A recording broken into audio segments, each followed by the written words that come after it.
flame of darkness known for burning. 2000 साल पहले mythical as में एक इंसान था जिसने सब इंसानों को तबाह कर दिया, आत्माओं को जला दिया, यहाँ तक कि गॉड को भी मार दिया। उसको डीमन किंग जैसा जाना जाता था, सब लोग उससे डरते थे। उसने जनता पर अत्याचार की सारी हदें पार कर दी और उसका नाम था डीमन किंग एकेडमी। इसलिए बनाई गई ताकि डीमंस के वंशज को ट्रेन किया जा सके ताकि वो फ्यूचर में डीमन किंग बन सके। डीमन किंग 2000 साल पहले मर चुका था। ऐसा कहा जाता है कि इस साल वो वापस जन्म लेगा। इस साल जो क्लास आने वाली है उसमें डीमंस के वंशज भी इंक्लूड हैं और शायद इन्हीं में डीमन किंग वापस जन्म लेगा। अगर ऐसा हुआ तो डीमन रेस के लिए ये काफी खुशी की बात है। ये बात हम कुछ गिने चुने स्टूडेंट्स को डीमन किंग एकेडमी के इनविटेशन लेटर में पढ़ते हुए देखते हैं जो उन्हें एक उल्लू ने दिया था। जिसके बाद सीन शिफ्ट होता है और हमें डीमन किंग एकेडमी दिखाई जाती है जहां पर मीशा नाम की लड़की एंट्रेंस टेस्ट देने के लिए जा रही थी, लेकिन तभी कुछ स्टूडेंट से टकराने के कारण उसका हॉल टिकट नीचे गिर जाता है जिसे एनोस नाम का लड़का उठाकर उसे देता है, जिस पर मीशा उससे थैंक्स बोलती है। तभी एक लड़का जिसे हम सीरीज में बुली कहकर पुकारेंगे वो उन दोनों का मजाक उड़ाने लगता है। अले ले ले ले ले ले, देखो तो बच्चों को एग्जाम्स दिलवाने के लिए पेरेंट्स भी साथ में आए हैं। लेकिन मीशा और एनोस उसकी बचकानी बातों पर कोई ध्यान नहीं देते और आगे निकल जाते हैं, जिसके कारण बुली एनोस को आवाज लगाता है, हे, मैंने तुमसे कुछ कहा, तुमने सुना नहीं? जिस पर एनोस कहता है, अरे तुम हमसे बात कर रहे थे, असल में तुम्हारी मैजिकल पावर इतनी ज्यादा कम है कि मैं तुम्हें देख ही नहीं पाया। जिसे सुनकर बुली को काफी ज्यादा गुस्सा आता है और वो अपनी डार्क मैजिकल फ्लेम्स का यूज करके इन दोनों को स्केलेटन में बदलने की धमकी देता है। लेकिन तभी एनोस फूंक मारकर डार्क फ्लेम को बुझा देता है और कहता है, ओ तो तुम माचिस की तीली से हमें जलाने की बात कर रहे हो। जिसे सुनकर बुली एनोस के बारे में अनाप शनाप बोलने लगता है, जिसके जवाब में एनोस हिप्नोटाइज मैजिक का यूज करके बुली को घुटनों पर बिठा देता है। और ये चीज देखकर मीशा शोक में रह जाती है क्योंकि बुली एक रॉयल फैमिली से बिलोंग करता है और उसे एनोस ने इतनी आसानी से हरा दिया। इसके बाद एंट्रेंस एग्जाम के तौर पर दो लोगों के बीच फाइट करवाई जाती है, जिसमें से जो भी जीतेगा उसे ही डीमन किंग एकेडमी में एडमिशन मिलेगा। और किस्मत से यहाँ पर एनोस के साथ फाइट करने के लिए बुली को चुना जाता है, जो कि एक मैजिकल आर्मर और मैजिकल स्वॉर्ड के साथ वहाँ पर आता है। वहीं दूसरी तरफ एनोस एकदम शांत लेकिन पावरफुल तरीके से उसके सामने खड़ा था। अब यहाँ पर बुली अपनी फैमिली की बढ़ाई करने लगता है कि हम कितने पावरफुल हैं और अब तुम नहीं बचोगे। लेकिन एनोस उसकी बातों पर ध्यान नहीं देता, जिसके बाद बुली अपनी जलती हुई तलवार से एनोस पर अटैक करने के लिए आगे बढ़ता है। लेकिन एक बार फिर एनोस फूंक मारकर ही तलवार की आंख बुझा देता है और वहाँ पर बैठे सारे स्टूडेंट्स एनोस की पावर को देखकर होचक्के रह जाते हैं। आगे एनोस बुली से कहता है, चलो मैं तुम्हें जीतने का एक मौका देता हूँ। मैं इस जगह से हिलूंगा भी नहीं, मैजिक का यूज भी नहीं करूंगा, यहाँ तक कि अपनी सांस और शब्दों में भी ताकत नहीं भरूंगा, फिर भी तुम्हें हरा दूंगा। जिस पर बुली कहता है, हाँ, तुम मेरे आर्मर पर मैजिक का यूज कर ही नहीं सकते, इसलिए बहाना बना। बूम! वो आगे कुछ कह पाता उससे पहले ही कोई अनजान फोर्स उसे एक घुसंड दे मारती है, जिसके कारण उसके पूरे शरीर में से खून निकलने लग जाता है और वो पूरे तरीके से लहूलुहान हो जाता है। ये तुमने क्या किया? जिसके जवाब में एनोस बोलता है, तुम्हें मेरी हार्ट बीट फील हो रही है? दरअसल यहाँ पर एनोस ने खाली अपनी हार्ट बीट से उसको धराशायी कर दिया था। जिसके बाद बुली उस घायल हालत में बोलता है, मुझे पता है अब तुम मैजिक से जबरदस्ती मुझसे हार मनवाओगे। तो एनोस बोलता है, अच्छा चलो अब तुम अपनी इच्छा से हार मानोगे। जिस पर बुली कहता है कि मैं मर भी जाऊं तो भी हार नहीं मानूंगा। तभी एनोस चुटकी बजाकर उसे सच में मार देता है और 3 सेकंड के अंदर बोलता है, इग्नल, जिससे बुली वापस जिंदा हो जाता है। दरअसल दोस्तों ये एक प्रकार का मैजिक है जिसे किसी के भी मरने के 3 सेकंड के अंदर यूज किया जाता है, जिससे वो इंसान वापस जिंदा हो सकता है। और ये 3 सेकंड के अंदर इसलिए यूज किया जाता है क्योंकि मरने के 3 सेकंड तक आत्मा वहीं रहती है। तो वापस जिंदा करने के बाद एनोस बुली से पूछता है, क्या तुम हार मानते हो या तुम्हें फिर से मारूं? सोच लो, हमें एक ही लाइफ मिलती है। जिस पर बुली कहता है, मैं हार नहीं मानूंगा। तो एनोस उसे 7-8 बार मारकर वापस जिंदा करता है। साथ ही में वो कहता है कि जो भी इस जादू से वापस जिंदा होता है उसका नजरिया चेंज हो जाता है। तुम्हारा क्या ख्याल है मिस्टर बुली?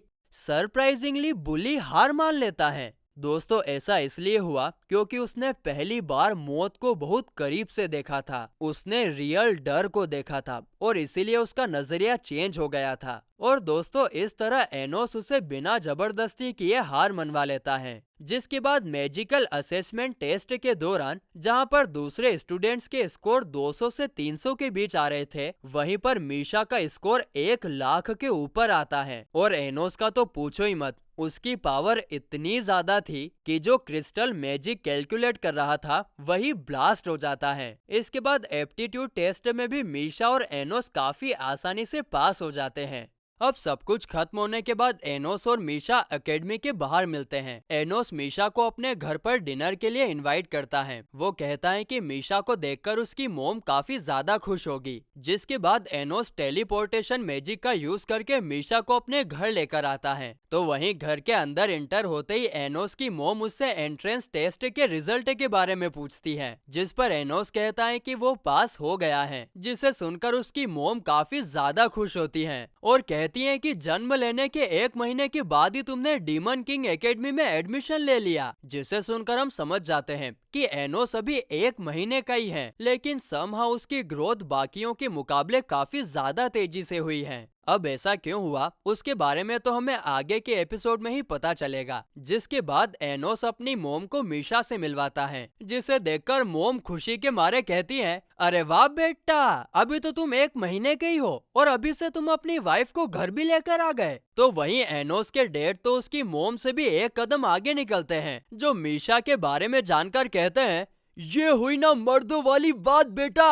अरे तेरी तो कैसे माँ बाप है रहे, पर जो भी है एकदम मस्त है। हाँ, इसके बाद सब लोग डिनर के लिए बैठते हैं और इस दौरान एनोस की मोम एकदम से सीरियस होकर टिपिकल इंडियन पेरेंट्स की तरह मीशा से पूछती है कि तुम्हें मेरे बेटे में क्या पसंद आया। जिस पर मीशा कहती है, आपके बेटे ने मेरे साथ काफी अच्छा बर्ताव किया। जिसे सुनकर उसकी मोम काफी ज्यादा खुश होती है कि मेरा लाडला बेटा तो है ही इतना अच्छा। उसके बाद वो उन दोनों से पूछती है कि तुम दोनों में से किसने सबसे पहले बात चालू की। जिस पर एनोस कहता है कि वो मैं था जिसने मीशा को सबसे पहले एकेडमी के बाहर अप्रोच किया था। अब डिनर खत्म होने के बाद एनोस मीशा को उसके घर छोड़ने के लिए जाता है और बात करने के दौरान एनोस मीशा से उसके मॉम डैड के बारे में पूछता है। मीशा बोलती है, वो मेरे साथ ज्यादा नहीं रहते, मेरी बहन के साथ रहते हैं और मेरी बहन के साथ भी मेरी नहीं बनती। तुम्हारा चेहरा देख के लग रहा है कि तुम्हें मेरे लिए बुरा लग रहा है। एनोस बोलता है, हाँ थोड़ा सा। तो मीशा बोलती है, तुम्हारा दिल बहुत अच्छा है। जिसके जवाब में एनोस बोलता है, किसका? मेरा? लेकिन लोग तो कुछ और ही बोलते हैं। वो बोलते हैं कि ये दुनिया बहुत ज्यादा अच्छी होती अगर मैं एग्जिस्ट ही नहीं करता। मुझे तो सब लोग डीमन और डेविल इस नाम से बुलाते हैं। ये सब सुनकर मीशा एनोस को बोलती है, नीचे झुको, और फिर उसके सर पर प्यार से हाथ फेर कर कहती है, सब कुछ ठीक हो जाएगा। जिसे सुनकर एनोस को बहुत अच्छा फील होता है और वो कहता है कि आज से तुम मेरी फ्रेंड हो। और ये बात सुनकर मीशा भी काफी ज्यादा खुश होती हैं। अब वे लोग बात कर ही रहे थे कि तभी कोई क्रिएशन मैजिक का यूज करके उस पूरी जगह को स्टेडियम में कन्वर्ट कर देता है। और ऐसा करने वाला और कोई नहीं बल्कि बुली का बड़ा भाई बिग बुली था। तभी बुली आकर एनोस से कहता है कि अब मेरा बड़ा भाई आ गया है और वो तुमसे काफी ज्यादा पावरफुल है। मगर तभी बिग बुली उसे पकड़कर मार देता है, क्योंकि रॉयल फैमिली में मामूली से स्टूडेंट से हारने वालों के लिए कोई जगह नहीं है। इसके बाद बिग बुली अपने साथियों के साथ एनोस पर अटैक करने की तैयारी करता है, मगर इससे पहले ही एनोस अपनी आंखों का यूज करके कोई मैजिक स्पेल एक्टिवेट कर देता है, जिसके कारण बिग बुली और उसके साथी अपने मैजिक पर कंट्रोल ही नहीं कर पाते और वो मैजिक उनके हाथों में ही ब्लास्ट हो जाता है। अब ये सब देखकर तो बिग बुली को समझ जाना चाहिए था कि एनोस उससे काफी ज्यादा पावरफुल है, लेकिन नहीं, वो होशियार बनता है और कहता है, रुको, मैं अपने पूर्वजों द्वारा दिया गया पावरफुल मैजिक यूज करता हूँ। जिसके बाद वो ओरिजिन मैजिक नाम का फोरबिडन मैजिक यूज करके एनोस और मीशा पर अटैक करता है। लेकिन जब मैजिक का असर खत्म होता है तो बिग बुली की आंखें फटी की फटी रह जाती हैं, क्योंकि एनोस और मीशा को एक खरोच तक नहीं आई थी। और इसका कारण बताते हुए एनोस कहता है, अबे बुड़बक, ये मैजिक मैंने ही क्रिएट किया है, तो ये मेरे को कोई नुकसान नहीं पहुंचा सकता। जिसके बाद एनोस बुली को एक ज़ोंबी के रूप में वापस जिंदा कर देता है और जिंदा होते ही बुली बिग बुली पर अटैक करने के लिए जाता है। तुमने मुझे क्यों मारा? मारबो, शैतान राजा के मारबो, आज तोरो रोक तो बांध कर बो। दोस्तों, यहाँ पर उसको इतना गुस्सा इसलिए आ रहा था क्योंकि उसके भाई ने ईगो में आकर उसको मार डाला था कि रॉयल फैमिली वाले कभी हार नहीं सकते, मतलब कि वो उसका भाई भी तो है, ये भी तो देखना चाहिए उसको। अब ये सब देखकर बिग बुली उसके ऊपर अपने मैजिक का यूज करने की कोशिश करता है, लेकिन अब ज़ोंबी के रूप में बुली अपने बड़े भाई से काफी ज्यादा पावरफुल हो गया था और इसीलिए वो उसके हमले को काफी आसानी से रोक लेता है। आगे एनोस बिग बुली से कहता है कि तुम्हारा भाई अब काफी ज्यादा पावरफुल हो गया है, तुम उसके साथ मिल जाओ और फिर तुम दोनों मुझसे आसानी से लड़ पाओगे। लेकिन बिग बुली मना कर देता है क्योंकि वो ज़ोंबी बुली पर विश्वास नहीं कर सकता। जिस पर एनोस कहता है कि यही तो टाइम होता है जब हमें अपनों के लिए खड़ा होना चाहिए, जब वो सफर कर रहे हो, हर्ट हो रहे हो। तुम दोनों भाई हो, अगर तुम उसका नाम प्यार से लोगे तो वो जरूर तुम्हारी बात सुनेगा। लेकिन बिग बुली उसकी एक नहीं सुनता क्योंकि उसे 1% विश्वास नहीं हो रहा था। और जब बुली उसके ऊपर अटैक करने ही वाला था कि तभी वो अपने छोटे भाई का नाम ले लेता है, लेकिन इससे कुछ नहीं होता और वहाँ पर एक काफी बड़ा धमाका होता है। इस धमाके के कारण दोनों भाई अब पत्थर में बदल चुके थे।